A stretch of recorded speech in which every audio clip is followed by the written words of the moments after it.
Hello बच्चों, welcome back my channel study with क्षमा। बच्चों, आज हम आप लोगों को दूसरा गद्यांश बताने जा रहे हैं हाई स्कूल का। एक गद्यांश मैंने कल बताया था। देखिए, ये ईर्ष्या तू ना गई मेरे मन से। इसमें एक उपवन को पाकर भगवान को धन्यवाद देते हुए उसका आनंद नहीं लेना और बराबर इस चिंता में निमग्न रहना कि इससे भी बड़ा उपवन क्यों नहीं मिला। एक ऐसा दोष है जिसमें ईर्ष्यालु व्यक्ति का चरित्र भी भयंकर हो उठता है।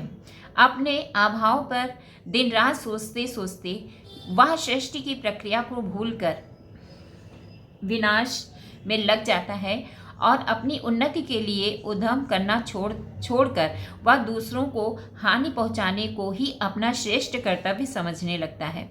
बहुत इंपॉर्टेंट पैरा है ये बच्चों, देख लीजिएगा। इसमें गद्यांश के पहला क्वेश्चन है, गद्यांश के पाठ और लेखक का नाम लिखिए। तो गद्यांश का पाठ क्या है?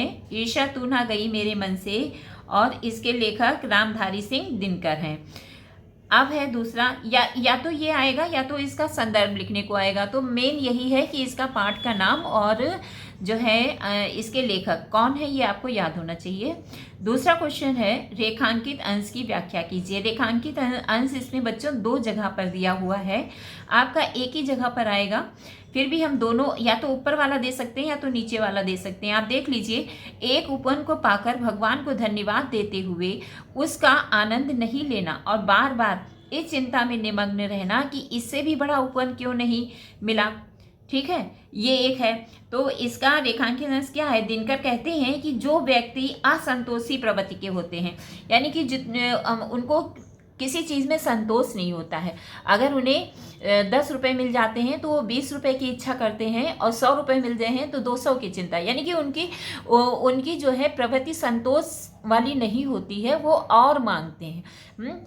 ठीक है, तो किसी चीज़ में उनको संतोष नहीं होता है, उन्हें आनंद नहीं लेना आता है कि जो भगवान ने जितना दिया है हमें उतने में ही संतोष करना चाहिए।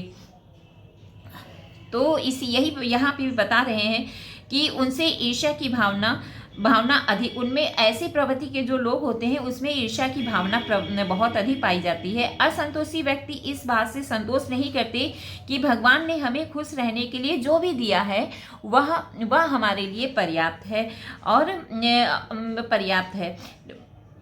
और इसीलिए वो कहते हैं उपवन के रूप में, यहाँ पे लेखक बताते हैं कि उपवन के रूप में उपहार स्वरूप दी है सुख सुविधाएं।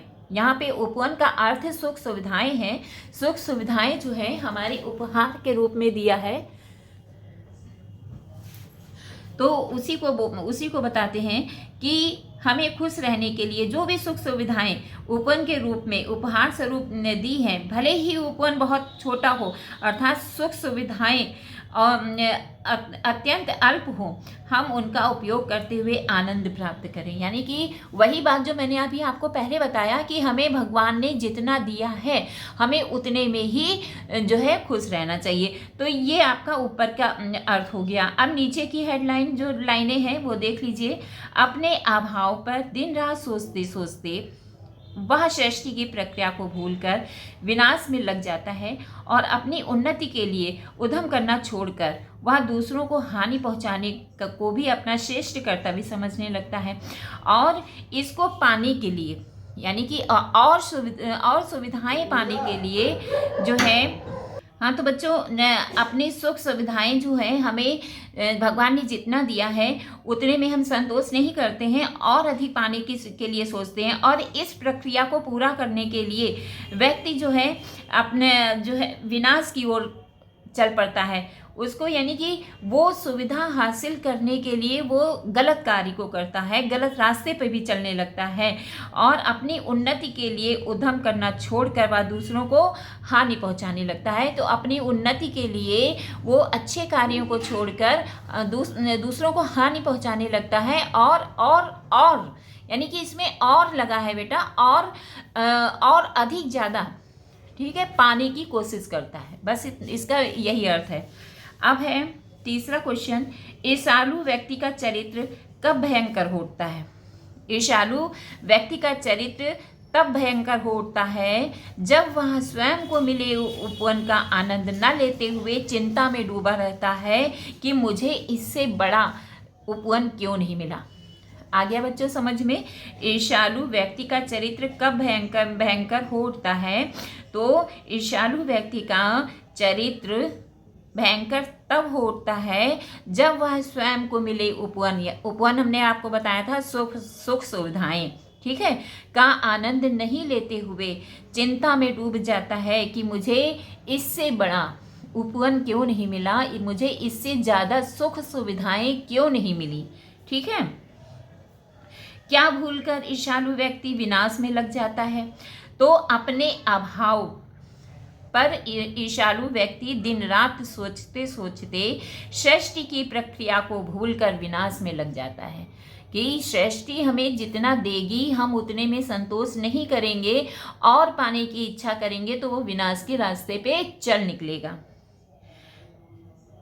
अगला क्वेश्चन, अपनी उन्नति के उद्यम को छोड़कर ईर्ष्यालु व्यक्ति किसे अपना श्रेष्ठ कर्तव्य समझने लगता है? तो अपनी उन्नति के उद्यम को छोड़कर ईर्ष्यालु व्यक्ति दूसरों को हानि पहुंचाने को ही अपना श्रेष्ठ कर्तव्य समझने लगता है। तो बच्चों एक ये आपका हो गया।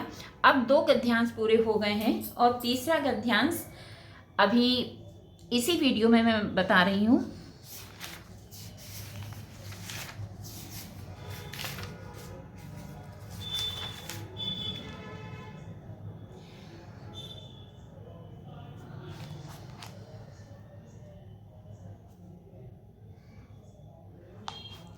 ये पानी में चंदा और चांद पर आदमी इसका है। ठीक है, तो इसको देख लीजिए। ये आपका तीसरा गद्यांश है। मानव को चंद्रमा पर उतारने का वह सर्वप्रथम प्रयास होते हुए असाधारण रूप में सफल रहा। यद्यपि हर क्षण हर पग पर खतरे थे। चंद्रतल पर मानव के पांव के निशान उसके द्वारा वैज्ञानिक तथा तकनीकी क्षेत्र में की गई असाधारण प्रगति के प्रतीक हैं। जिस क्षण डगमग डगमग करते मानव के रूप पग उस धूलि दूसरित अनछई सतह पर पड़े तो मानो वह हजारों लाखों साल के पालित पोषित सैकड़ों अंधविश्वासों तथा कपोल कल्पनाओं पर पद प्रहार ही हुआ। कवियों की कल्पना के सलोने चांद को वैज्ञानिक ने बदसूरत और जीवन नहीं करार दे दिया। भला अब चंद्रमुखी कहलाना किसे रुचिकर लगेगा? बहुत इंपॉर्टेंट ये भी पैरा है, नया है, आपका सन 13 में आ चुका है। ये देख लीजिए। गद्यांश पहला इसका है प्रश्न, गद्यांश के पाठ और लेखक का नाम बताइए। तो गद्यांश का पाठ क्या है? पानी में चंदा और चांद पर आदमी। इसके लेखक जयप्रकाश भारती हैं। दूसरा क्वेश्चन, रेखांकित अंश की व्याख्या कीजिए।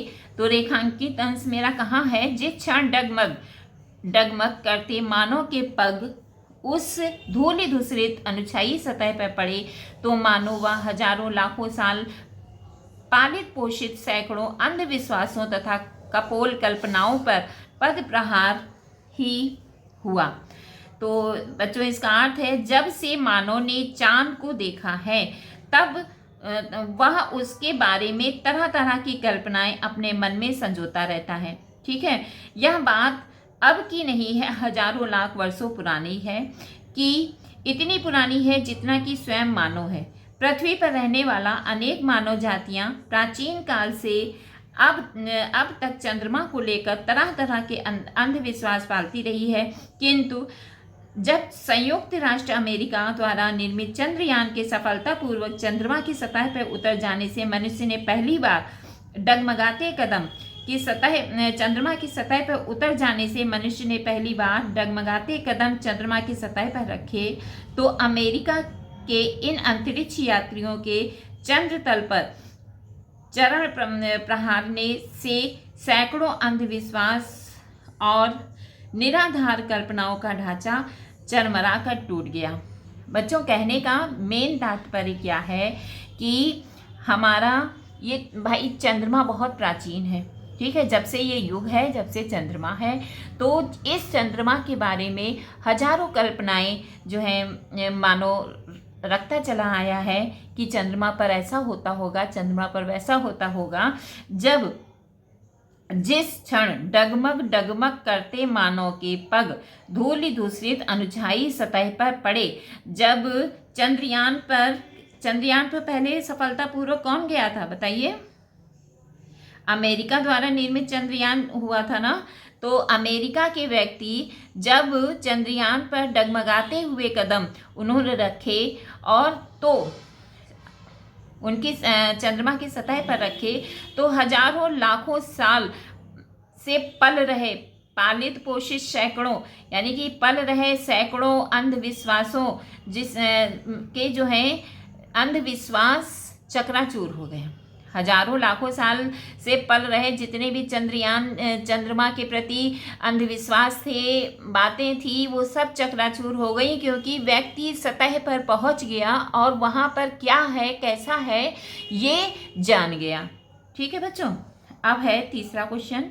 चंद्रयान पर मानव के पग पड़ने से उसके अंधविश्वासों तथा कल्पनाओं पर पद प्रहार कैसे हुआ?